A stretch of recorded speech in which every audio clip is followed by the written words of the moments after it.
قاضی ایاز مالکی نے، شیخ عبدالحق محدث دہلوی نے، دیگر بزرگ جو سیرت نگار گزرے، انہوں نے لکھا ہے کہ نبی پاک صلی اللہ علیہ وسلم کے اندر 100 مردوں سے زیادہ طاقت تھی. 100 مردوں سے زیادہ طاقت. اب جو بات کہنے لگا ہوں، جو نتیجہ دینے لگا ہوں، اس پر خاص توجہ آپ فرمائیں گے. ذرا فکری طور پر، نظریاتی طور پر ایک چیز کو سمجھیے. ہم سمجھتے ہیں کہ جوان لڑکا ہے جی، جو مرضی کرے، عمر ہے جی. آپ ذرا بات پر غور کیجئے گا کہ حضور صلی اللہ علیہ وسلم میں طاقت 100 مردوں سے زیادہ ہے اور حیا کواری لڑکیوں سے بھی زیادہ ہے. ذرا اس بات کا تقابلی جائزہ کیجئے گا کہ طاقت 100 مرد سے زیادہ ہے لیکن حیا کواری لڑکی سے بھی زیادہ ہے. اس کا معنی یہ ہوا کہ جس ٹہنی کو پھل زیادہ لگ جاتے ہیں وہ جھکا کرتی. تو حیا تو حسن ہے، حیا تو آپ کو پاک صاف کرے گا، حیا تو آپ کو نرالا کرے گا، انوکھا کرے گا. وہ ہمارے ایک دانشور ہے، تو مضمون لکھا، کئی باتیں بڑی پسند آتی ہیں. وہ کہتے ہیں کہ میری اہلیہ، ان کو بھی کسی نے مس گائیڈ کر دیا تھا، حالانکہ اچھی خاتون ہے، کسی نے مس گائیڈ کر دیا. تو وہ بھی سماجی اور ویلفیئر اور یہ خواتین کو شوق ہوتا نا بننے کا، تو وہ بھی سماج کے اندر اچھا مقام تلاش کرنے کے موڈ میں آ گئی. تو کہیں ایک دن جانا تھا تو بڑی بن سور کے میرے ساتھ وہ گاڑی میں بیٹھ گئی. تو میں گاڑی میں، عورتوں کو یہ بھی مسئلہ ہوتا ہے نا کہ ہماری تعریف کرو، تو کئی دفعہ بعد مردوں بیچاروں کو جھوٹ بولنا پڑتا ہے، تو زبردستی کراتی ہے نا جی. تو اس میں گنجائش بھی دی ہے شریعت نے گنجائش دی ہے کہ کبھی بیوی کو راضی کرنے کے لیے خلاف واقعہ بات کرنی پڑے تو کر لینی چاہیے. تو وہ کراتی بھی ہیں. 3 موقع پر خلاف واقعہ بات کرنے کی اجازت ہے.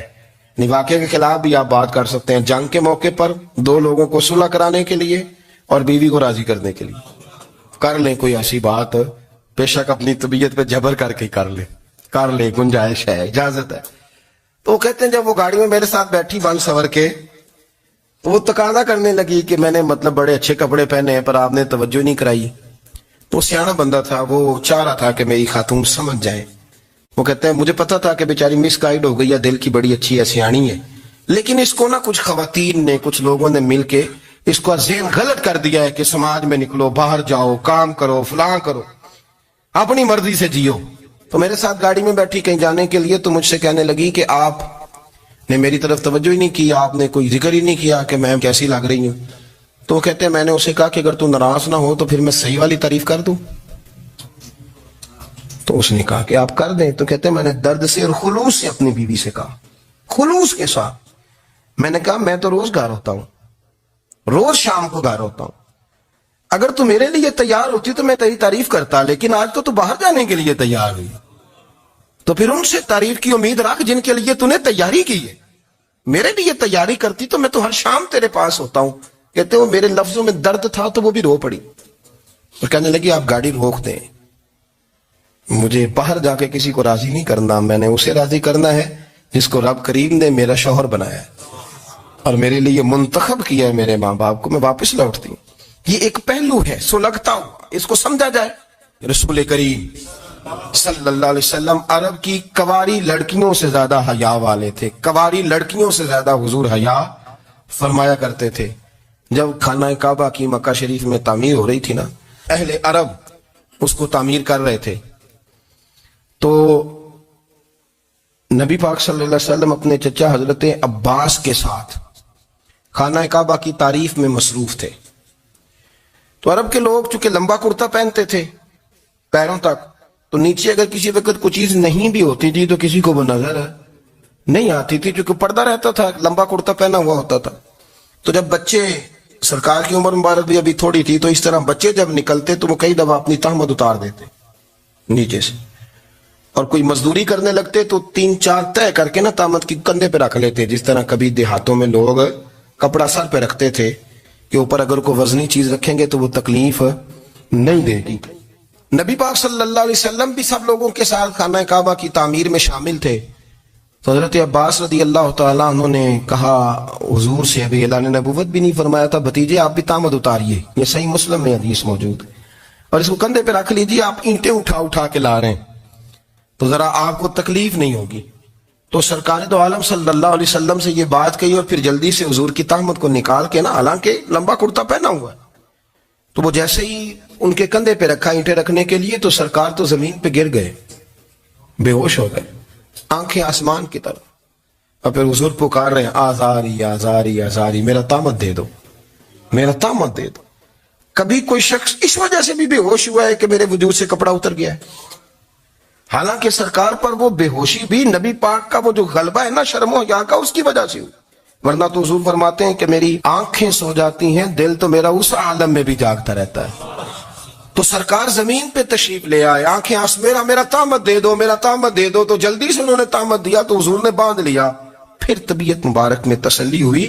یعنی ہم اس رسول کے غلام ہیں کہ جن کے تو وجود سے کپڑا اتر جائے تو حضور برداشت نہیں کرتے، قبول نہیں فرماتے، تکلیف شروع ہو جاتی۔ لیکن یہاں نوجوان ہیں اور بڑا قد کاٹ ہے اور بڑے بڑے سمجھدار لوگ ہیں، گرمی آتی ہے تو شارٹ کپڑے پہن کے گھومتے ہیں، ان کو خیال نہیں کہ یہ وہ والا لباس ہے جو باہر تو کیا گھر میں اماں کے سامنے نہیں پہننا چاہیے، بہنوں اور بیٹیوں کے سامنے نہیں پہننا چاہیے۔ آپ کی گفتگو میں شرم و حیا ہو، آپ کے لب و لہجے کے اندر حسن ہو۔ آپ کو پتہ ہے نبی پاک صلی اللہ علیہ وسلم نے فرمایا میری امت میں سب سے زیادہ حیا کرنے والے عثمان غنی ہیں، عثمان غنی سب سے زیادہ حیا کرنے والے۔ آپ فرمایا کرتے تھے جب سے حضور کا چہرہ دیکھا ہے میں نے کبھی اپنی شرمگاہ بھی نہیں دیکھی، میں نے آنکھوں کا وضو نہیں توڑا، اور جب سے حضور کے دست مبارک میں نے بیعت کے لیے سیدھا ہاتھ بڑھایا تو پھر سیدھا ہاتھ میں نے کبھی گندگی کو نہیں لگایا۔ حیا، آپ باتھ روم کے اندر بھی غسل فرماتے تھے تو کپڑوں سمیت کرتے تھے۔ کسی نے کہا حضرت جی واش روم کے اندر کیوں نہیں کپڑے اتارتے؟ آپ فرمانے لگے باہر بندوں سے حیا کرتا ہوں، اندر جاتا ہوں تو رب سے حیا نہیں شروع ہو جاتا، وہ تو دیکھ رہا ہے نا۔ تو میں جو بات آپ کی خدمت میں عرض کرنا چاہتا ہوں اس کو آپ سمجھیے گا میرے عزیز، کہ شرم والا مزاج، گفتگو بھی شرم والی، آنکھیں بھی شرم والی، لباس بھی شرم والا، دوستی یاری بھی شرم والی، بہت ساری ایسی باتیں۔ دیکھیں نا آپ ذرا، میں نے کہا کہ باتوں کو سن کے گزر نہ جایا کریں، اس کی گہرائی پر غور کریں۔ حضور علم کا سمندر ہے، سرکار سے زیادہ علم دنیا میں کسی کے پاس موجود نہیں ہے، اور صحابہ کو موقع ملا ہوا ہے اس سمندر سے فیض لینے کا، لیکن ان کی حالت یہ ہے کہ حضرت علی المرتضیٰ فرماتے ہیں 14 دن گزر جاتے، حضور سے کوئی سوال پوچھنا ہوتا تھا پر میں شرم کے مارے نہیں پوچھ پاتا تھا۔ 14 دن بخاری شریف میں موجود ہے۔ ایک دن نبی پاک صلی اللہ علیہ وسلم نے پوچھا صحابہ سے کہ وہ کون سا درخت ہے جس کے پتے نہیں گرتے، اور وہ درخت اس طرح ہے جس طرح مومن ہوتا ہے، وہ درخت میرے مومن کی طرح بتاؤ۔ حضرت عبداللہ ابن عمر فرماتے ہیں مجھے پتا تھا کہ وہ کھجور کا درخت ہے، لیکن چونکہ ابو بکر صدیق بھی بیٹھے ہیں، عمر فاروق بھی بیٹھے ہیں، مولا علی بھی بیٹھے ہیں، عثمان غنی بھی بیٹھے ہیں، اتنے جید لوگ بیٹھے ہیں، تو مجھے حیا آتی تھی کہ میں کیوں جواب دوں۔ کہتے سرکار نے کئی دفعہ پوچھا، لوگوں نے کئی اور درخت بتائے، پر فرمایا تمہارا جواب درست نہیں ہے۔ آپ حیا کے اس پہلو پر غور کریں کہ سوال کا جواب آتا ہے، سوال کا جواب، یعنی مجھے سوال کا جواب آتا ہو پھر میں دوں نہ، مجھے بدعزمی نہ ہو جائے گی؟ یہ کیسے ممکن ہے کہ میری رات گزر جائے، مجھے پتا بھی تھا میں نے بتایا نہیں؟ بہت سارے لوگ آ کے بہت ساری باتیں بتاتے ہیں، بہت ساری باتیں وہ سمجھاتے ہیں، تو ہم غور سے ان کا چہرہ دیکھنے لگ جاتے ہیں، کہتے ہیں یار اس کا تو دعویٰ تھا کہ میں سمجھنے آتا ہوں، تو یہ تو ہمیں سمجھا رہا ہے، چلو الحمدللہ ہم سمجھنے کو تیار ہیں۔ لیکن میرے عزیز پتہ بھی ہے جواب کا، علم بھی ہے، لیکن فرماتے ہیں میری حیا نے مجھے اجازت نہ دی کہ میں جواب دوں۔ آپ فرماتے ہیں پھر حضور سے صحابہ نے عرض کی کہ یا رسول اللہ آپ ہی بتا دیں وہ درخت کون سا ہے، تو حضور نے فرمایا بھائی وہ کھجور کا درخت ہے۔ تو آپ فرماتے ہیں میں دل میں کہہ رہا تھا کہ الحمدللہ میرا جواب درست ہے، حالانکہ میں نے جواب دیا ہی نہیں۔ تو لفظوں میں حیا، جملوں میں حیا، آنکھوں میں حیا، اٹھنے میں حیا، بیٹھنے میں حیا، چلنے میں حیا ایک خوبصورت حسن ہے، اور نبی پاک صلی اللہ علیہ وسلم نے فرمایا جب تو بے حیا ہو جائے نا پھر تو آزاد ہے، پھر تو جو مرضی کا، پھر تو جو۔ اس لیے بزرگ جب کسی کو بے حیا کہتے تھے نا، اللہ اکبر، اور جب کسی کو کہتے تھے نا یہ بے حیا ہے تو لوگ سمجھتے تھے کہ ہلکی سی بات کر دی ہے، لیکن ان کا معنی یہ ہوتا تھا کہ بس بھائی اب اس کے ساتھ کوئی کلام کرنے کی ضرورت ہے، اس کو اب اصلاح کی ضرورت نہیں، یہ بے حیا ہے۔ کیا معنی؟ کہ اب یہ جو اس کے دل میں آئے گا وہ کرے گا، جو اس کی طبیعت چاہے گی وہ کرے گا، اب یہ کسی پہلو بھی قابو آنے کو تیار ہے، بے حیا ہو گیا۔ بے حیائی بہت بڑا عیب ہے، اور جو لوگ کہتے ہیں کہ ہمیں بالکل آزادی ہونی چاہیے، ہمارا اپنا جسم ہے تو ہماری اپنی مرضی چلے گی. ایک وزیر صاحب ہیں، پتہ نہیں میں ان کو جانتا تو نہیں، انہوں نے سینٹ میں تقریر کی ہے، میں نے ان کی بات سنی ہے. اس نے کہا نہیں نہیں بھائی، جسم رب کا ہے تو مرضی بھی تو رب کریم کی چلے گی، اور مرضی بھی اللہ کی. یہ مجھے تھوڑا سا مسئلہ ہے جسم پر، کبھی کبھی مجھے کثرت سفر سے الرجی ہو جاتی ہے. میرے ساتھ لوگ نا دل سے پیار کرتے ہیں. شاید ہی کوئی اچھا ڈاکٹر ہو جس تک میرے سنگی مجھے لے کے نہ گئے ہو، پر جسم اللہ کا ہے نا، مرضی بھی جب وہ چاہے گا صحت دے گا. کیوں کچے کاموں میں لوگ پڑ گئے، کیوں غلط لوگ سوچ میں پڑ جاتے ہیں؟ یہ اسی کا ہے، اور جب وہ چاہے گا. آپ اس بات کو اچھے طریقے سے سمجھ لیں کہ جو اپنی مرضی چوکوں چوراہوں میں کر رہے ہوتے ہیں نا، جو مرضی گاندمند، وہ جانور ہوتے ہیں. وہ جانور ہوتے ہیں جو نہ چوک دیکھتے ہیں، نہ گلی دیکھتے ہیں، نہ انہیں پتہ ہوتا ہے کہ جگہ کون سی ہے. وہ انسان ہے. میں نے کہہ دیا جو میں نے کہنا تھا، میں نے کہہ دیا. وہ جانور ہوتے ہیں. اور جو کچھ انسان ہوتے ہیں نا، ان کے اندر کچھ نہ کچھ پھر شرم حیا بھی ہوتی ہے. وہ چوکوں چوراہوں میں وہ حرکتیں اور وہ کام نہیں کرتے جو جانور کرتے ہیں. ان کے لیے بڑے پردے ہوتے ہیں، ان کے لیے بڑی باتیں ہوتی ہے، ان کے لیے بڑا کچھ ہوتا ہے. جو بالکل آزاد ہو جائے، کوئی پتہ نہ ہو کس وقت کیا کہنا ہے کیا کرنا ہے، تو پھر وہ دائرہ انسانیت سے خارج ہو جاتا ہے. ہم آپ کو کیا دعوت دیں؟ آپ تو وہ باتیں کر رہے ہیں جو اسلام کا انسانیت کے حق میں بھی ٹھیک نہیں. آپ تو وہ والی باتیں کر رہے ہیں جن کا انسانیت بھی تقاضا نہیں کرتی کہ یہ باتیں ہونی چاہیے. لیکن ایک بات، میں تو جذباتی نہیں ہوتا، میں بڑے غور سے چیزوں کو دیکھتا ہوں، سنتا ہوں. اور نہ میں ان موسمی مینڈکوں کی، وہ مجھے رات ایک صاحب کہنے لگے جی بڑے بڑے مولوی ایک بندے کے ساتھ بیٹھے ہوئے ہوتے تھے اور وہ روزے میں بڑے بڑے درس دیتا تھا تو وہ بھی فلانی حرکتیں کر رہا ہے. تو میں نے کہا ہم نے تو پرانا کہا تھا کہ موسمی مینڈک ہے، تو پرانے کہہ رہے ہیں کہ اداکار ہے. تو وہ جہاں کاسٹ کریں گے وہاں وہ اداکاری کرے گا. آپ کسی مذہبی جگہ کر لیں تو وہاں کر لے گا، کہیں اور جگہ کریں گے تو ہم تو پرانا کہہ رہے ہیں. تو کسی کو کبھی سمجھ آتی ہے تو کسی کو کبھی اور جگہ جا کے سمجھ آتی ہے. ہم ان لوگوں سے پریشان نہیں ہوتے. کیوں؟ سن لیں، کوئی مایوسی نہیں. ان کے اندر جتنا زور ہے وہ لگائیں. یہ ملک بنا ہے رسول اللہ کے نام پہ، یہ اللہ نے تحفہ دیا ہے امت مسلمہ کو. یہ نبی پاک کے نام پہ بنا ہے تو یہاں جھنڈا بھی وہی والا بلند ہونا ہے جو مدینے والے رسول کا جھنڈا ہے، اور یہاں وہی کام چلے گا جو نبی پاک نے بیان فرمایا. تو اس طرح کئی لوگ آتے ہیں، وہ شور شار کرتے ہیں، چلے جاتے ہیں. اتنے نہ پریشان ہوا کریں. بہت سارے لوگ تو بیچارے اس قابل بھی نہیں ہے کہ ان کا نام لیا جائے. جب اتنا ہم ان کو اہمیت دے دیں، ان کا ذکر کریں، ان کا نام لیں، ان کی بات کریں، وہ بیچارے اس قابل ہی نہیں ہے. مطلب سٹیٹس ہی نہیں ہے ہمارا. اتنے فارغ ہیں ہم کہ اب جو بندہ آئے گا کہانی چھیڑے گا تو ہم چھیڑ جائیں گے. اور بھائی اللہ کا فضل ہے الحمدللہ تعالی، لوگوں نے بڑا شور کیا، اور بڑے زمانے سے دنیا شور کر رہی ہے، پر اللہ کے گھر مسجدیں بھری ہوئی ہیں. یہ جو بچیوں کو بچے مس گائیڈ کرتے ہیں، انہیں بڑے بڑے خواب دکھاتے ہیں، وہ بیچاری ماں باپ کو چھوڑ کے، بہن بھائی کو چھوڑ کے اس کے ساتھ شادی کرتی ہے. پھر جو اس کا بعد میں حشر ہوتا ہے، آپ ادلیاں نو سردار پہن تکے تے شرما والیاں نو جھوٹے ڈولیاں دے. پھر وہ بیچاری ماں باپ رکھتے نہیں، وہ ظلم کرتا ہے تو کتنی بڑی تکلیف میں وہ بچی آ جاتی. نازک شیشی ہوتی ہے نا تو ٹوٹ جاتی. یہی حال اب جدید خواتین اور یہ جو کچھ اینکر پرسن ہیں، یہ اصل میں نا یہ آپ کو سیاست سکھاتے ہیں، لیکن یہ مادر پیدر آزاد لوگ ہیں، بالکل آزاد. یہ تو علماء شور نہ کریں، بات نہ کریں، گفتگو نہ کریں، مشائخ بات نہ کریں، اور یہ جو کچھ سنجیدہ اور دینی طبقہ ہے یہ کوئی شور نہ کرے، یہ تو روڈوں پہ ننگے ہو کے آ جائیں. معاذاللہ خوفناک نظریہ رکھتے ہیں یہ لوگ. عورت کو کہتے ہیں تیرے حقوق ہم تجھے لے کے دیں گے. مثلاً وہ کون سا حق ہے جو تم نے لے کے دینا ہے؟ میرے نبی کریم صلی اللہ علیہ وسلم اس کو بیٹی بھی بنایا ہے، اس کو بہن بھی بنایا ہے، اس کو ماں بھی بنایا ہے، اسے بیوی کا عالی شان رتبہ بھی عطا فرمایا ہے. اور چونکہ بیٹی کا بھی حق بڑا بیان کیا جاتا ہے، بہن کا بھی، ماں کا بھی. اور بیوی کے معاملے میں لوگ سمجھتے ہیں کہ زیادہ بات نہیں کرنی چاہیے، شاید مسئلہ خراب ہو جائے. حالانکہ نبی پاک صلی اللہ تعالی علیہ وسلم نے بیوی کے بارے میں پتہ کیا فرمایا؟ فرمایا جب تم نکاح کر لیتے ہو تو اپنا ایمان محفوظ کر لیتے ہو. اب میں اس کی شرح نہیں کرتا، اب خود کر لیجئے گا کہ وہ ایک ایسی شخصیت ہوتی ہے کہ جس کی موجودگی میں آپ کا ایمان محفوظ ہے.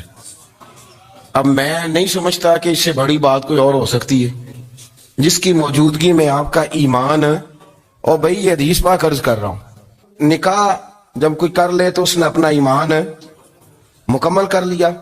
اس کا معنی یہ ہوا کہ آپ کا ایمان محفوظ ہے اس کی موجودگی میں، تو اس سے زیادہ بھی، یعنی ایمان سب سے قیمتی چیز ہے نا، تو اس کے محفوظ ہونے کی وجہ حضور نے نکاح بیان کر دی۔ تو اب میرا خیال ہے بیوی اگر کوئی اس سے بڑا حقوق مانگے گی تو بیوقوفی کرے گی۔ اتنا بڑا درجہ نبی کریم نے اسے عطا کر دی، اتنا بڑا مقام دے دیا کہ تو خامند کے ایمان کے محفوظ ہونے کا ذریعہ بن گئی ہے۔ عورت کو جو حقوق رسول کریم صلی اللہ تعالی علیہ وسلم نے عطا فرمائے، نبی پاک نے جو حقوق دیے، دیکھیں نا، حضرت عبداللہ ابن عمر رضی اللہ تعالیٰ عنہ کی اہلیہ بیمار تھی، تو جلدی جلدی سے وہ آئے، تو جب بہت جلدی ہو، سفر بڑا شدید تھا، تو آپ نے جلدی سے نماز ادا کی، جلدی سے چلے۔ آپ کے خادم کہنے لگے حضور خیریت ہے؟ فرمایا میری بیوی بیمار ہے۔ تو اس نے عرض کی حضور آپ کی اہلیہ بیمار ہے، تو آپ نے نماز بھی جلدی سے پڑھی، سفر بھی جلدی جلدی کیا۔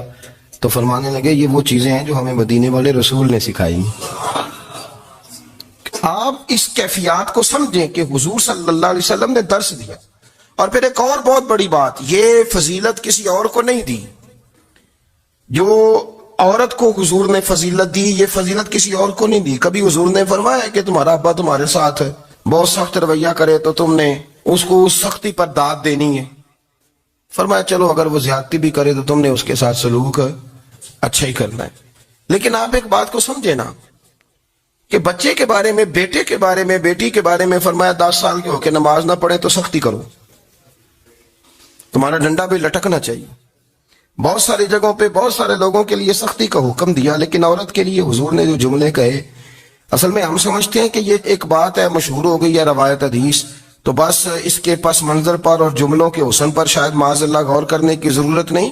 ذرا اس لفظ کی تاثیر پر غور کریں۔ حضور نے فرمایا عورت ٹیڑھی پسلی سے پیدا کی گئی ہے، یہ ٹیڑھی ہے، تو سیدھا کرنے کی کوشش کرو گے تو ٹوٹ جائے گی۔ تو حضور پھر ہمارے لیے حکم کیا ہے؟ فرمایا جیسی ہے تم اسی کے ساتھ نبھا کرو۔ آپ سمجھیں کہ اتنا محفوظ حضور نے درجہ دے دیا بی بی کو، اتنا محفوظ کہ فرمایا غلطی بھی ہو تو میرے غلاموں تم اس کے ساتھ نبھا کرو، گزارا کر لو۔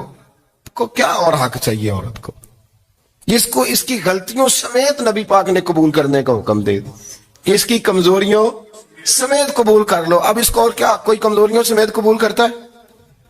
کبھی آپ دکان پہ بیٹھے ہو تو آپ کہیں بھی اس میں یہ بھی غلطی، میرے مال میں یہ بھی کمزوری ہے، یہ بھی کمزوری ہے، یہ بھی کمزوری ہے، تو کر لے قبول؟ کرتا ہے کوئی؟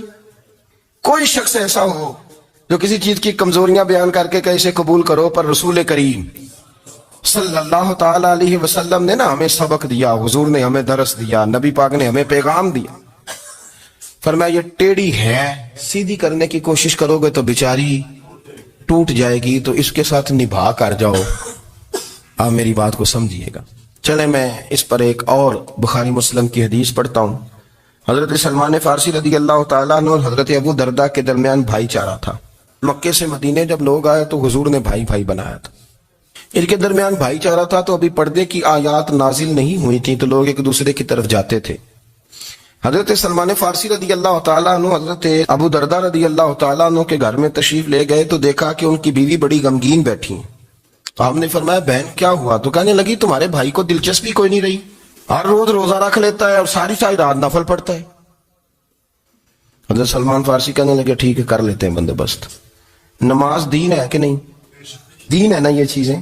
لیکن حضرت سلمان فارسی جناب ابو درداء سے کہنے لگے آج میں نے تیرے گھر میں رہنا رات کو، کیونکہ وہ تو ساری رات نماز پڑھتے تھے، نفل پڑھتے تھے۔ انہوں نے کہا ٹھیک ہے، ایک بستر لا کے بچھا دیا حضرت سلمان فارسی کے لیے۔ سلمان فارسی فرمانے لگے دوسرا بھی لا۔ کہا وہ کیا کرنا ہے؟ فرمانے لگے تو نے بھی سونا ہے، میں نے بھی سونا ہے، تو نے بھی سونا ہے، عشاء پڑھیں گے اور پھر دونوں سوئیں گے۔ کہا میں نے تو نماز پڑھنی ہے۔ فرمایا تہجد کے وقت اٹھ کے پڑھیں گے، اللہ کے رسول بھی رات آخری حصے میں جا کے نماز پڑھتے۔ ادھر ساتھ سلا لیا، وہ تھوڑی کو دیر سوئے، اب عادت تھی ساری رات اٹھنے کی، ذرا اٹھنے لگے بستر سے تو حضرت سلمان فارسی فرمایا چپ کر کے سو جا، اور بڑی رات پڑی ہوئی، چپ کر کے سو جا۔ وہ لیٹ گئے، پھر اٹھنے لگے تو فرمایا سو جا چپ کر کے، بڑا ٹائم ہے۔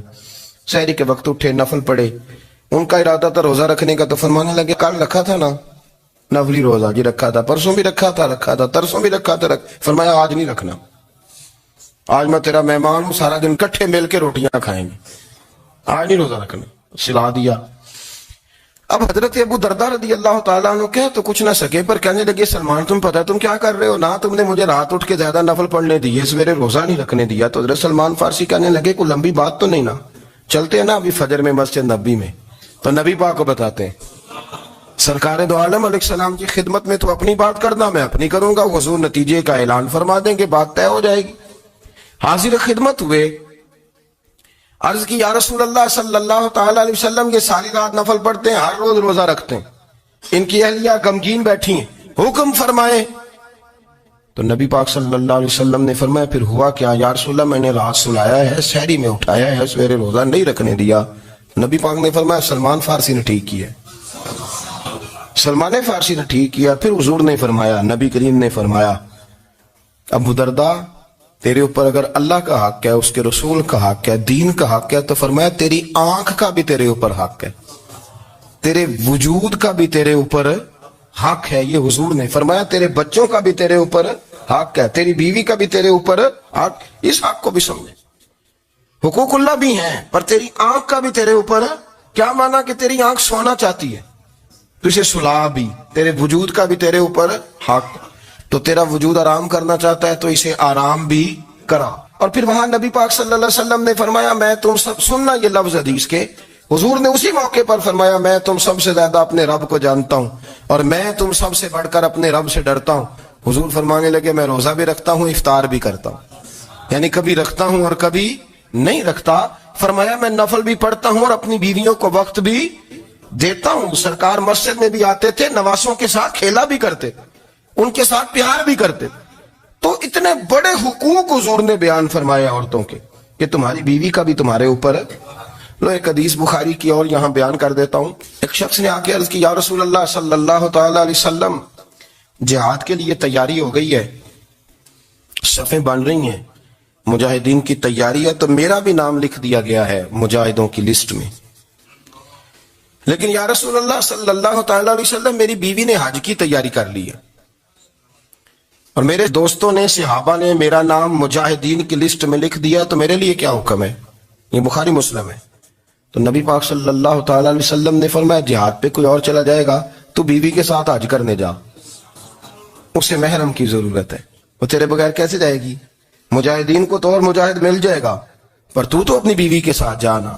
نبی پاک صلی اللہ علیہ وسلم نے مرد کو محافظ بنایا ہے، عورت کو مرد کا قیدی نہیں بنایا، بلکہ عورت کو حفاظت عطا کی اور مرد کو اس کا محافظ بنایا۔ اب بچیاں آزاد ہونا چاہتی ہیں، اور آزادی بھی وہ والی کہ جو بنیادی طور پر آزادی نہیں، فحاشی ہے۔ میں نے بہت پہلے کہا ہے کہ اسلام بیٹیوں کو قیمتی سمجھتا ہے، جس بندے کے پاس 20 تولے سونا ہو وہ چوک میں لے کے نہیں آتا، وہ قیمتی چیز ہے، اس نے چھپا کے رکھی ہوتی ہے۔ تو جو نبی پاک صلی اللہ علیہ وسلم کا کلمہ پڑھنے والے بیویاں، اسلام انہیں قیمتی سمجھتا ہے، کہتا ہے کہ تم قیمتی ہو لہذا گھر کے اندر رہو، تم باہر نہ ہو۔ لیکن عورتیں ہیں کہ ان کو بلا وجہ لوگ خراب کر دیتے ہیں اور بلا وجہ وہ اس مغالطے کا شکار ہو جاتی ہیں۔ اب آگے بڑھتے ہیں۔ قرآن مجید نے سورہ نور کی آیت نمبر 30 میں کہا کہ کل للمؤمنین یغضوا من ابصارہم، فرمایا کہ اے محبوب علیہ السلام مومن مردوں سے کہہ دو کہ اپنی نظریں جھکا کے رکھیں، اپنی نظریں۔ اور اگلی آیت میں فرمایا وَقُلْ لِلْمُؤْمِنَاتِ يَغْضُضْنَ مِنْ أَبْصَارِهِنَّ، فرمایا کہ اے محبوب مومن عورتوں سے بھی کہہ دو کہ اپنی نظریں جھکا۔ مرد بھی اپنی نظر جھکا کے رکھے گا عورت کی طرف، لیکن یہ ساری پابندی صرف مرد پر نہیں، عورت بھی غیر محرم کا چہرہ نہیں دیکھے گی، اس پر بھی اسی طرح نظر جھکانے کا حکم ہے، جس طرح کہ وہ ہر دکاندار کو بھائی جان کہہ کے گفتگو کرنے کی اس کو بھی اجازت نہیں ہے کہ وہ سمجھے کہ پابندی تو مرد نے کرنی تھی، میں نے تھوڑی کرنی تھی۔ وہ جس کے پاس جائے، جہاں بھی جائے، ڈاکٹر کے پاس جائے، باہر جائے، تو وہ جس طرح مرضی اس کا دل چاہے وہ بات چیت کرے، اس کی عورت کو بھی اجازت اسلام نہیں دیتا۔ بنیادی طور پہ اسلام شرم و حیا کا دین ہے، حیا کی بات کرتا ہے۔ حیا کی جب ہم تعریف کرتے ہیں تو حیا کی تعریف یہ ہے کہ کوئی کبھی چیز دیکھ کے نہ تو آپ کی طبیعت میں کراہت محسوس ہو، آپ کوئی غلط جملہ منہ سے نکالتے ہوئے ذرا جھجکیں، آپ کوئی غلط بات کرتے ہوئے تھوڑا بوجھ محسوس کریں۔ ہمارے ہاں تیزی سے فروغ پایا ہے بے حیائی میں، سنگیوں کی محفلیں، یاروں کی محفلیں، اس میں غلیظ گفتگو ہوتی ہے، اللہ ماشاء اللہ۔ ان دوستوں کو بڑی پاک صاف گفتگو کرنی چاہیے. دوستی کا رشتہ بڑا مقدس رشتہ ہے. جو یہاں ایک دوسرے سے پیار کریں گے جنت میں بھی اکٹھے داخل کیے جائیں گے. شرط یہ ہے کہ پیار اللہ رسول کی رضا کے لیے ہو, لیکن اس کے اندر اگر آپ کی گفتگو کچی ہو, کمزور ہو, فحاشی والی ہو, عریانی والی ہو. ہمارے ہاں تو اب اس کو لوگ فیشن سمجھتے ہیں, اس کو مردانگی کی علامت سمجھتے ہیں کہ وہ جی ساری باتیں جی وہاں ہو گئی, اور جس کا جو جی چاہا اس نے کہا. آپ جب حیا کے دائرے میں ہوتے ہیں تو آپ خود بھی سکون محسوس کرتے ہیں. دیکھیں نا, آپ کو نیند سکون سے کہاں آتی ہے؟ جہاں کمرہ بند ہو, چاروں جانب دیوار ہے, اوپر چھت ہے, خالی دروازہ بھی کھلا ہوا ہونا تو جب بندہ سکون لینا چاہتا ہے تو کہتا ہے یار ذرا دروازہ ذرا بند کر دو. وہ اچھی طرح اپنے آپ کو چھپا لیتا ہے نا حیا کے پردے میں, تو اللہ اسے سکون عطا کرتا ہے. اور جو اس سے بھی زیادہ ٹھنڈی نیند میں جانا چاہتا ہے وہ کہتا ہے لائٹ بھی بند کر دو. اب وہ مکمل طور پہ سمجھتا ہے کہ میں چاروں جانب سے چھپ گیا ہوں, اگر میں کھل کے بھی سو جاؤں گا تو میرا چونکہ پردہ قائم ہے تو مجھے کوئی دشواری نہیں ہو. آپ جب چھپ جاتے ہیں, جب آپ حیا کے اندر سمٹ جاتے ہیں, جب آپ چادر کے اندر آ جاتے ہیں تو آپ بہت ساری جگہوں پہ آسانی محسوس کرتے ہیں. تو حیا تو آپ کو سکون دیتی ہے, حیا تو دل کو راحت دیتی ہے. میں بڑی ذمہ داری سے بات عرض کرتا ہوں, قرآن مجید نے نا ایک مقام پہ مذاق کو, ایک مزہ ہوتا ہے خوش طبی, وہ نہیں مذاق, مذاق اڑانا. قرآن پاک نے نا مذاق کو ایک جگہ پہ جاہلوں کا طریقہ بھی قرار دیا. بنی اسرائیل کے لوگوں سے حضرت موسیٰ نے کہا کہ گائے ذبح کرو اور ایک ٹکڑا مقتول کو مارو, زندہ ہو کے خود بتا دے گا مجھے کس بندے نے قتل کیا. تو کہنے لگے آپ ہمارے ساتھ مذاق کر رہے ہیں.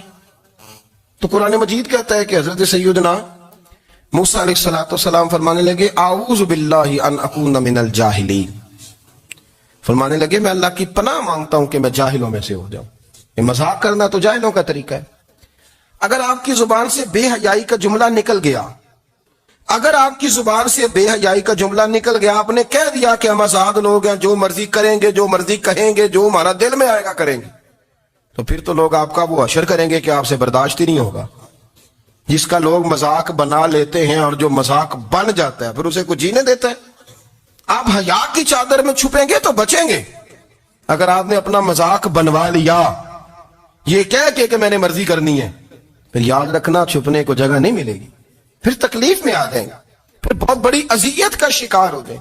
شرم و حیا, عرب کے اندر جو کواری لڑکیاں تھیں ان میں بڑی حیا ہوتی تھی. الحمدللہ میں بڑے فخر سے کہتا ہوں کہ میرے پنجاب کی, میرے پاکستان کی بیٹیاں بھی 20 دفعہ ان کا ابا کہے تیری شادی کرنی ہے تو وہ آنکھ نہیں اٹھا پاتی آج بھی. یہ تو وہ چند لوگ ہیں جو کہتے ہیں ہم ہائی کلاس ہو گئے, ہمیں نہیں پتا کہ وہ روشن خیال ہو گئے ہیں کہ روغن خیال ہو گئے, پتہ نہیں کدھر چلے گئے. ورنہ ہماری بیٹیاں آج بھی جب ان سے ان کا باپ, ان کی ماں بات کرتی ہے تیری شادی کی, تو وہ تو شرم کے ساتھ پچھلے سے پچھلے کمرے میں چھپتی ہیں. یہ اللہ نے فضل کیا ہوا ہے اس ملت پر. تو عرب کی لڑکی بڑی حیا والی ہوتی تھی, اس سے کوئی بات کرنی پڑتی تھی تو 20 دفعہ بات کی جاتی, پھر بھی وہ عورت چھپتی پھرتی تھی. حضرت عائشہ صدیقہ رضی اللہ